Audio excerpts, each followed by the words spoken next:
En Afrique de l'Ouest, le changement climatique impacte le secteur agricole et rural. Assèchement des mares, dégradation des sols et de la végétation, réduction des surfaces de culture, inondations, etc.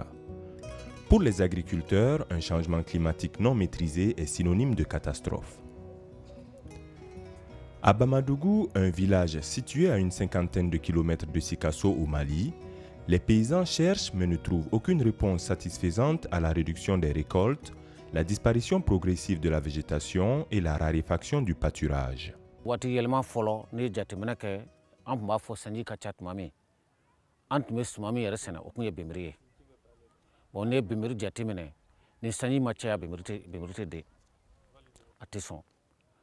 Bon, aya ye wati nana commencé ka yelema an bɔra bemrira ka do kabara.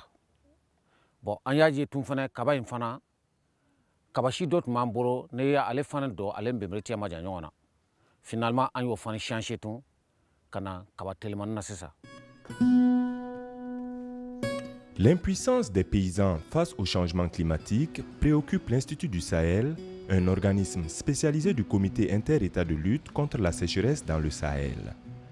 Le SILS intervient dans 13 pays d'Afrique de l'Ouest et du Centre. En matière de changement climatique et de variabilité climatique, il y a des incidences importantes. Et ces incidences sont beaucoup plus faciles à présenter par rapport à la dynamique, à l'évolution de la température. Et par exemple, une évolution de la température de 1 à 2 degrés va entraîner, par rapport aux travaux scientifiques, dans 2050 par exemple, une réduction de près de 50% de la production si nous continuons de cette façon. Du point de vue pluviométrie, nous savons qu'il y a une diminution de la pluviométrie et cela également a une incidence importante sur le rendement et de telle sorte que dans le cadre de ce projet, c'est comment apporter une amélioration dans la maîtrise technique, dans la maîtrise de l'organisation sociale pour pouvoir se parer à ces incidences-là plutôt qui vont arriver. La réparation dont parle le Dr Ouedraogo s'opère dans le cadre du projet Enraka WA. Cette initiative vise à améliorer les capacités de résilience au changement climatique des producteurs ruraux de 3 pays en Afrique de l'Ouest, le Ghana, le Mali et le Sénégal. Le projet Enraka est issu d'un financement de la Banque mondiale qui a reçu le CORAF, le Conseil ouest africain de la recherche. Et c'est parti d'un appel d'offres et nous avons soumissionné. Parce que la problématique défendue par le projet rentre en droite ligne du mandat ou des missions de l'Institut dans son volet changement climatique résilience. Et après sélection, notre dossier a été accepté, ce qui, je pense, a été une bonne chose. Et nous avons donc procédé à sa mise en œuvre. C'est un financement pour ce que nous avons reçu de plus de 400 millions de francs CFA et qui regroupe donc principalement quelques structures dont l'Institut du Sahel, le programme CECAF et le centre OMD. Et nous avons donc travaillé avec 3 États, 3 systèmes nationaux de recherche, notamment celui du Mali, du Sénégal et du Ghana. Si par exemple, tu as noté pour 18 heures. Sur le terrain, chercheurs, producteurs ruraux, agents des collectivités territoriales, des services techniques déconcentrés mettent en place des plateformes d'innovation. Objectif, identifier les contraintes majeures liées au changement climatique afin d'y apporter des solutions d'un point de vue technique et organisationnel. À Bamadougou et Doumanaba, 2 villages de la région de Sikasso, l'animation de la plateforme d'innovation a permis d'identifier plusieurs contraintes. Nous avons pu noter des problèmes de mauvaises herbes qui étaient communs au niveau des bas-fonds. Et également, nous avons identifié une contrainte relative à l'utilisation des variétés Et jusque-là, les producteurs des sites utilisent des anciennes variétés qui donnent des rendements relativement bas. Une fois les contraintes identifiées, des technologies innovantes sont introduites pour apporter des réponses concrètes aux difficultés vécues par les producteurs. Ces questions qui proviennent des préoccupations sont des aspects qui sont mis en place par les producteurs et qui jouent le rôle de parcelles de démonstration ou de champ-école, où pendant la période de culture, il y a des visites, débats régulièrement par rapport à la qualité. Au Sénégal et au Ghana, les deux autres pays concernés par le projet, d'autres initiatives virent le jour. À Fatick, ils ont développé la gestion naturelle assistée, RNA, et à côté, Tataguine, ils ont intégré la culture des espèces agroforestières d'importance. Et par exemple, au Ghana, ils ont beaucoup plus travaillé sur la culture d'iam avec une des questions clés qui est comment éviter la culture sur brûlis,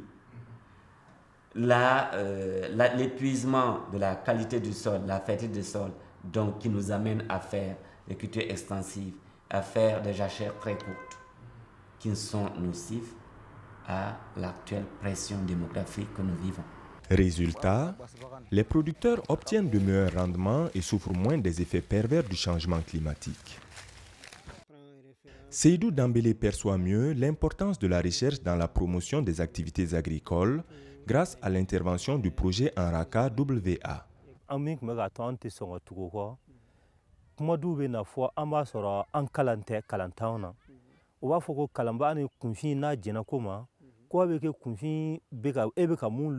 ne kalamba ta haki srauta ne e mana famya soro kuna kata etan ke bla kalamba tan masoro ko bina e ko nya amune ma ko en tonta kelen ne an na ye an to manta kelen na foti glana me kalamba o mana dagune damdam fo e mana alage ko ononu tama doni e bina e ba fo e kwalsa ko manna ko o man mi fo ko an kana bo firi ko komino akuf aka ko se ma yelo antura tura mama yadna na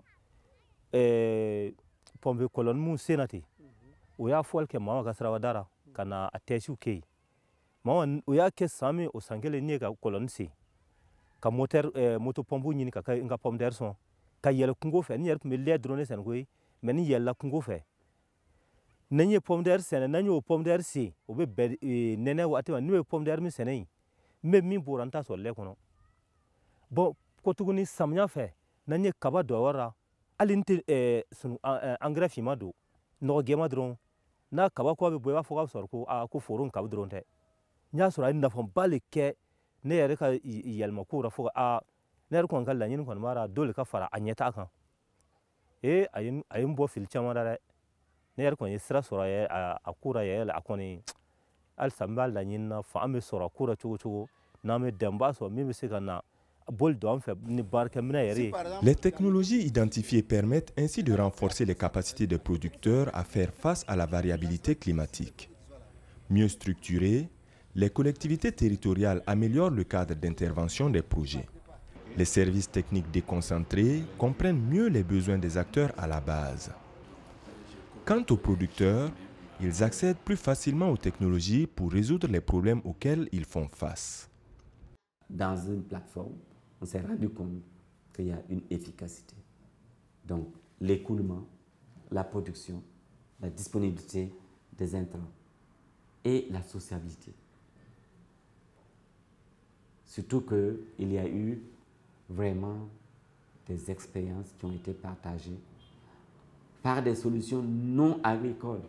Notamment, par exemple, si on prend le cas du Sénégal, où il y a, par exemple, le repas communautaire, qui est une stratégie qui permettait aux producteurs qui n'ont pas assez à manger de pouvoir bénéficier d'une dynamique qui est instaurée comme principe de base pour avoir de l'énergie et travailler dans son champ aux périodes de soudure. Et nous avons aussi la technique de tontine. Dans des paniers, dans des calebasses cachées, pour qu'on ne voit pas ce que l'autre met, pour nous permettre à tout un chacun de donner ce qu'il peut donner. Donc il y a une question de social, une question aussi d'économie, qu'on arrive à allier avec finesse en fonction des situations socio-culturelles. Un des éléments que je dois dire, c'est l'accès à l'information climatique. Et effectivement, le fait d'avoir mis en relation les membres des plateformes et les services déconcentrés de la météo, l'information climatique et les prévisions saisonnières sont portées à la connaissance d'un chacun. Pour le docteur Sibiri Jean Ouedraogo, la mise en place de la plateforme d'innovation et d'apprentissage démontre la complémentarité des systèmes de recherche agricole aux échelles nationales, régionales et internationales. Au Sénégal, la plateforme d'innovation s'autonomise et travaille à pérenniser les acquis du projet. Nous prenons le cas de Fatick.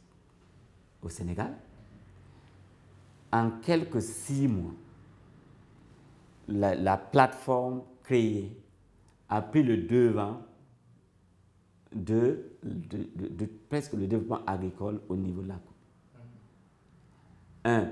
Les interventions par rapport à la distribution des variétés pour la saison pluvieuse, les services sont venus, ils ont vu qu'ils étaient bien organisés et c'est eux qui géraient l'ensemble de la distribution, la répartition, le suivi, par exemple des engrais, des variétés, des semences plutôt, des semences qui sont disponibles. Également, ils ont instauré tout un système de warrantage. En un an, il y a eu une dynamique et un changement de comportement que nous apprécions. Et on a vu ailleurs, pour par exemple l'utilisation de warrantage,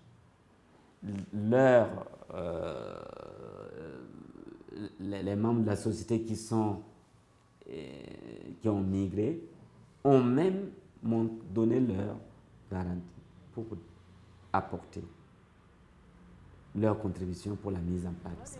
À l'échelle des 3 pays d'intervention du projet ENRACA-WA, les importants acquis obtenus contribuent à l'atteinte des objectifs de l'INSA en matière de recherche au niveau sous-régional.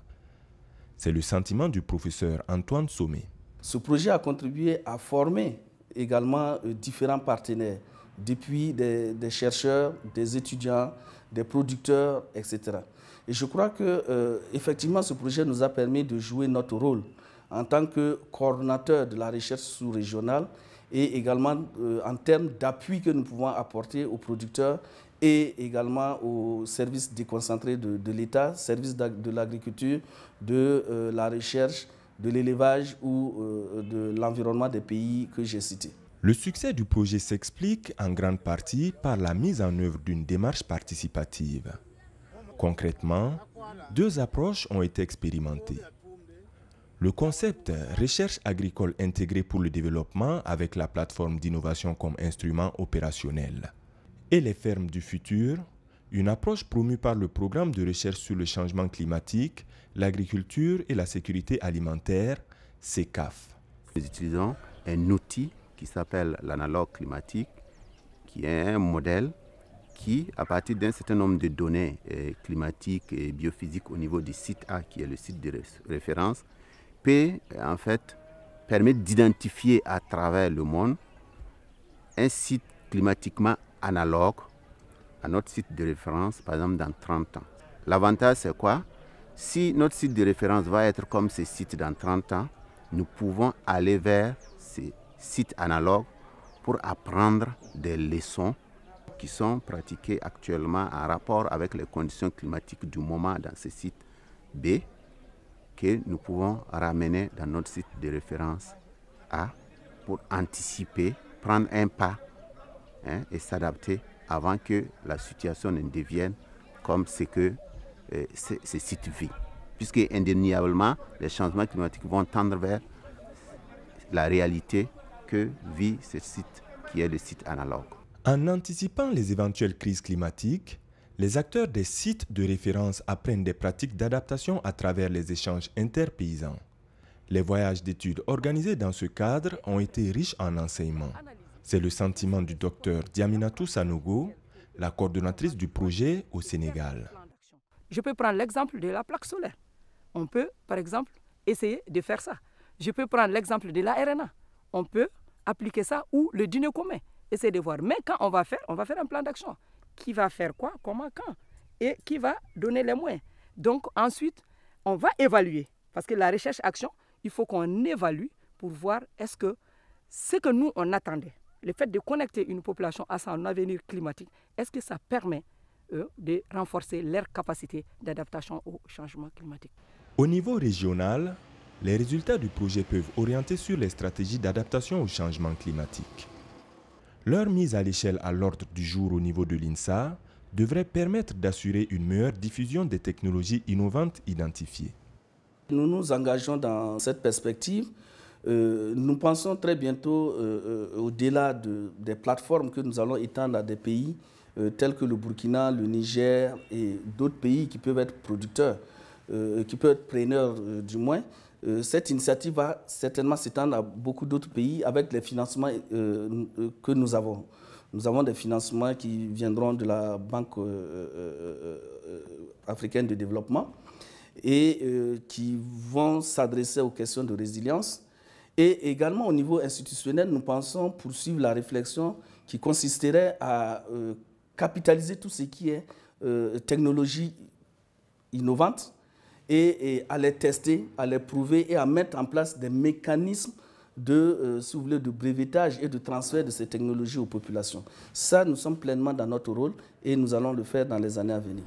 Loin d'être un simple effet de mode, la résilience au changement climatique est une question de survie, de nouveaux modèles de développement et de responsabilité intergénérationnelle. D'où c'est par là que nous avons la notion de développement durable. Le marché ne doit pas tuer la durabilité. Le social ne doit pas tuer la durabilité du système. Parce que tout ce que nous allons faire, c'est pour vraiment le futur aussi.